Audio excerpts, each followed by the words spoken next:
اللهم صل على سيدنا محمد يا رب صل وسلم دائما أبدا على حبيبي.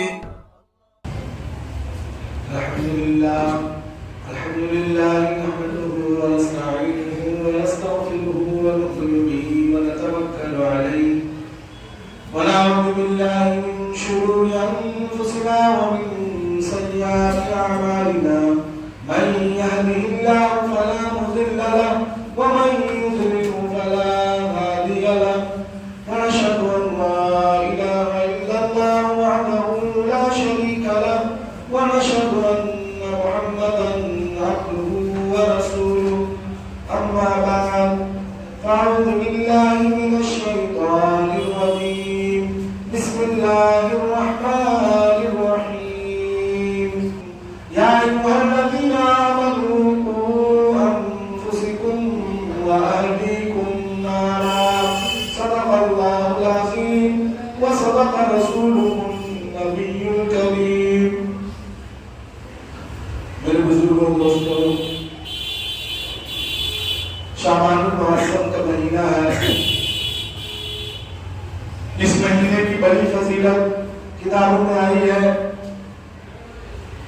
جب یہ مہینہ شروع ہوتا تو اللہ کے نبی اس مہینہ سے پہلے رجب میں اللہ کے نبی یہ دعا کیا کرتے: اللہم بارک لنا فی رجب و شعبان وبلغنا رمضان.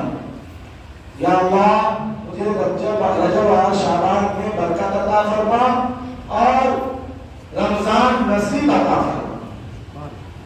اللہ کے نبی دعا کیا کرتے کہ مجھے رجب اور شعبان میں برکت عطا فرما اور رمضان نصیب عطا فرما، یعنی اتنی عمر عطا فرما تاکہ ہم رمضان میں داخل ہو سکیں.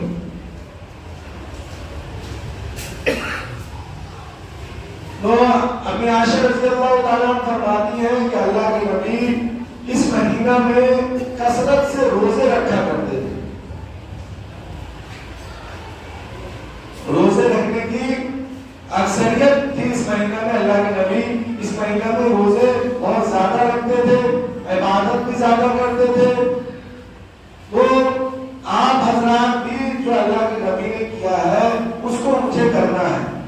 مجھے اس مہینے میں روزے رکھنے ہیں، لیکن روزہ رکھنے کا جو معمول ہے وہ اللہ کے نبی نے فرمایا کہ آپ آخری عشرے میں روزہ نہ رکھیں، شعبان کے آخری عشرے میں روزہ نہ رکھیں.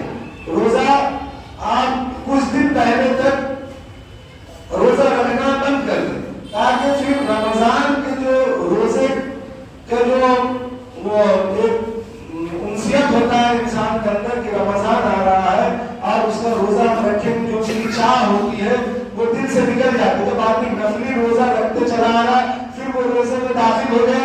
اس لیے اللہ کے نبی نے فرمایا کہ شعبان کے روزے کو آخری عشرے میں نہ رکھیں.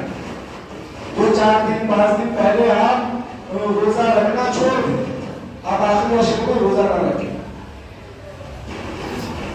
اس مہینے میں ایک رات ہے شب برات، لیلۃ البرات بھی کہتے ہیں، شب برات بھی کہتے ہیں. چھٹکارے کی رات، عذاب سے نجات کی رات.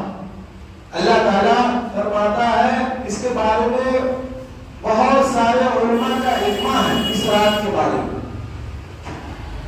کہ آپ اس رات میں عبادت کریں. یہ رات میں اللہ تعالیٰ فرماتے ہیں کہ ہے کوئی جو مجھ سے رزق مانگے میں اسے رزق عطا کر دوں، ہے کوئی جو مجھ سے صحت مانگے میں اسے صحت عطا کر دوں، ہے کوئی جو مجھ سے مال مانگے میں اسے مال عطا کر دوں. اللہ تعالیٰ میرا لگاتے. لیکن اس رات میں بھی کچھ لوگوں کی مغفرت نہیں ہوتی. وہ کون لوگ ہیں جو اس رات کو بخشے نہیں جاتے؟ وہ جو مشرک ہیں، جو اللہ کے ساتھ شرک کرتے ہیں. اللہ کے ساتھ شرک کرنا مطلب اللہ کی ذات کو چھوڑ کر کسی اور سے امید لگا لینا یا کسی اور سے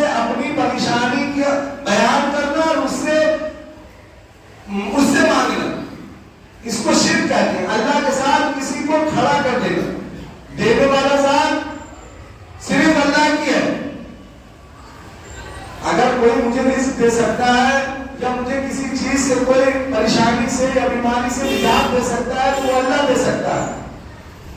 ہم نے اگر کسی اور سے امید لگا لیا تو ہم نے اللہ کے ساتھ شرک کیا. تو اس رات میں مشرک بخشا نہیں جاتا. جو اللہ کے ساتھ شرک کرتا وہ اس رات میں بخشا نہیں جاتا. دوسرا، ہمیشہ کا شرابی جو ہمیشہ شراب پیتا ہے، توبہ کرتا پھر شراب پیتا ہے، پھر توبہ کرتا پھر شراب پیتا ہے، وہ شرابی اس رات میں بخشا نہیں جائے گا. آدمی سے گناہ ہو گیا، امت محمدیہ یا کوئی بھی امت، جتنی بھی نبی کی امت آئی، گناہ سبوں سے ہوا، لیکن گناہ جب ہو گیا، سرزد ہو گیا، انسان ہے، گناہ ہو ہی سکتا ہے. گناہ ہونے کے بعد اگر ہم نے اللہ سے معافی طلب کر لیا کہ آپ سجدے میں گر گئے اور اللہ سے معافی مانگا تو اللہ معاف کر دیں گے. اس کی ایک مثال ہے کہ ایک آدمی اونٹ لے کر صحرا میں جا رہا تھا. اونٹ لے کر صحرا میں جا رہا تھا، یعنی جنگل میں جا رہا تھا. بیابان جگہ جو آرگوں میں اور بہت سارے جگہوں میں پایا جاتا ہے، جہاں دور دور تک کوسوں میل تک نہ پانی کا پتہ ہوتا ہے، نہ کسی کھانے کی چیز کی جو ہے کوئی مہیا ہوتا ہے. کوئی بھی چیز کوسوں دور تک نہیں ملتا. اسے صحرا کہتے ہیں. صحرا میں ایک آدمی اونٹ پہ سوار ہے اور چلا جا رہا ہے. جاتے جاتے وہ دوپہر کا وقت آ گیا، تھوڑی دھوپ آ گئی سر پہ. اس نے سوچا کہ میں تھوڑی دیر آرام کر لیتا ہوں. آرام کرنے کے بعد جب اٹھوں گا، جب یہ دھوپ کم ہو جائے گا. یہ گاؤں دیہات میں بھی یہ چیز کو دیکھا جاتا ہے کہ جب ہم لوگ پہلے گاؤں میں سائیکل وغیرہ سے سفر کرتے تھے تو جب دھوپ سر پہ آ جاتا تو ہم لوگ کہیں پہ رک جاتے تھے. وہ دھوپ نقصان نہیں کرتا ہے تو رک کر تھوڑا آرام کر لیتے، پھر انسان پھر وہاں سے چلتا تھا. تو وہ اونٹ کا جو سوار تھا وہ یہ سوچا کہ یہ صحرا ہے، جنگل ہے، دھوپ ہے، میں تھوڑا آرام کر لیتا ہوں. آرام کرنے کے بعد پھر جب تھوڑی ٹھنڈی آ جائے گی تو پھر چلوں گا. اس نے اپنے اونٹ کو ایک کھوٹے سے باندھ دیا. اس نے اپنے اونٹ کو ایک درخت سے یا کھوٹے سے باندھ دیا اور وہ درخت کے نیچے سو گئے. وہ درخت کے نیچے سو گیا. اسے نیند آ گئی، کافی دیر سوتا رہا. سونے کے بعد جب کافی دیر کے بعد اٹھا تو وہ دیکھتا کیا ہے کہ ساز و سامان کے ساتھ جو اس نے کھانے کی چیز مہیا کی تھی، اونٹ کے اوپر اور پینے کا پانی، یہ سب کے ساتھ وہ اونٹ غائب ہے. وہ اونٹ تھک گیا، کہیں چلا گیا. بہت حیران ہوا، بہت دوڑ لگائی اس نے صحرا میں. ادھر دوڑا ادھر دوڑا، کافی کھوجا اس نے، اسے وہ اونٹ ملا نہیں. اب وہ اس انتظار میں پھر سے آ کر سو گیا اس جگہ پہ کہ اب میری موت آباد تو ہو جائے گی. اس لیے کہ صحرا میں پانی نہیں، کھانے کا سامان نہیں.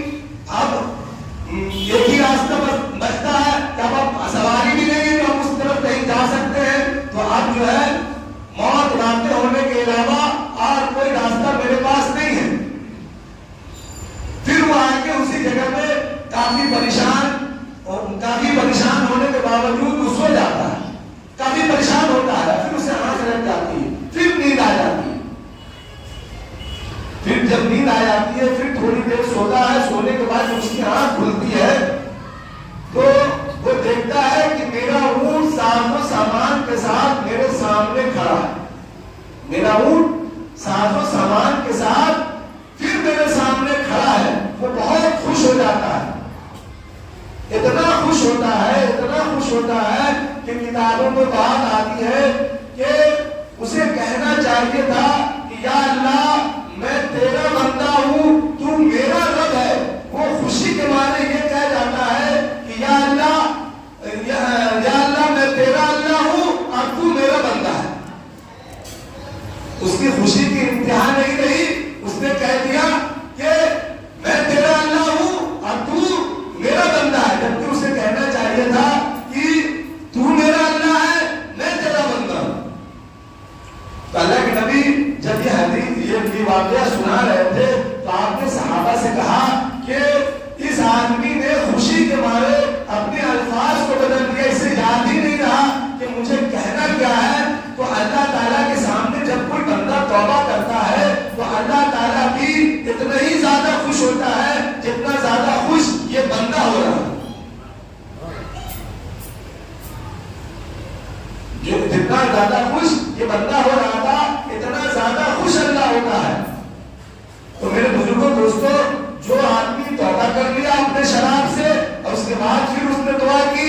اللہ معاف کر دیں گے. لیکن جو ہمیشہ کا شرابی ہے, جو ہمیشہ توبہ کرتا ہے پھر شراب پیتا, اللہ تعالیٰ اسے اس رات میں نہیں بخشیں گے. اور ماں باپ کے نافرمان کئی ہفتے سے ماں باپ کے اوپر والدین کے اوپر تکلیف ہوتے ہوئے آ رہی تھی کہ ماں باپ کا نافرمان اس رات میں نہیں بخشا جائے. جو ماں باپ کا نافرمان ہوگا اللہ تعالیٰ اسے اس رات میں نہیں بخشے گی. جو قطع رحمی کرتا ہوگا, جس کا اخلاق اچھا نہیں ہوگا لوگوں کے ساتھ, وہ بھی اس رات میں نہیں بخشا جائے گا. تو میرے بزرگ دوستوں, آج بھی لوگوں میں وقت ہو جاتا ہے, تھوڑا سا وقت رہتا ہے. یہ تھوڑے سے وقت میں نے آپ کے سامنے کچھ باتیں بیان کی. اس رات میں یہ دھیان دینا ہے کہ ہماری یہ رات لہو و لعب میں نہ گزر جائے اور کھیل تماشے میں نہ گزر جائے. اس لیے کہ مومن کا کوئی بھی تہوار رات میں نہیں ہے. آپ اس کو تہوار نہ منائیں. مومن کا اسلام میں کوئی بھی تہوار اللہ نے رات میں رکھا ہی نہیں, رات میں ہے ہی نہیں. تہوار نہیں, رات عبادت کے لیے, اللہ سے رجوع قائم کرنے کے لیے رات ہے, اللہ کی قربت حاصل کرنے کے لیے رات ہے, اللہ کے قریب جانے کے لیے یہ رات ہے.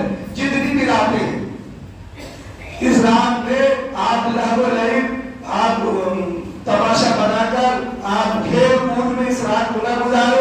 کوئی ضروری نہیں ہے کہ آپ مسجد میں آ کر عبادت کریں, آپ اپنے گھروں میں عبادت کریں, پوری رات جاگے. اس کو آپ تہوار نہ منائیں. جب آپ تہوار منائیں گے, جب عبادت کا آدمی تہوار مناتا ہے تو عبادت کی انسیت ختم ہو جاتی ہے. اس لیے اس کو آپ تہوار نہ منائیں. یہ عبادت کی رات ہے. اس میں علماء فقہاء کہتے ہیں کہ اس رات میں عبادت کرنی ہے. اللہ جتنی زیادہ سے زیادہ ہو سکے نفلیں پڑھنی ہے, جتنا سے زیادہ ہو سکے قرآن پڑھنا ہے اور اللہ کو راضی کرنا ہے اور اللہ سے مانگنا ہے. اس لیے آپ پٹاخہ ہو یا کوئی بھی ایسا کھیل تماشا ہو یا کوئی بھی گھومنے کا مزاج بنانا ہو, اس کو آپ جو ہے اپنے عمل میں نہ لائیں. آپ اس رات کا خوب اہتمام کریں اور اس رات میں عبادت کریں. وما علینا الا البلاغ. اللهم صل على سيدنا محمد يا رب صل وسلم دائما أبدا على حبيبي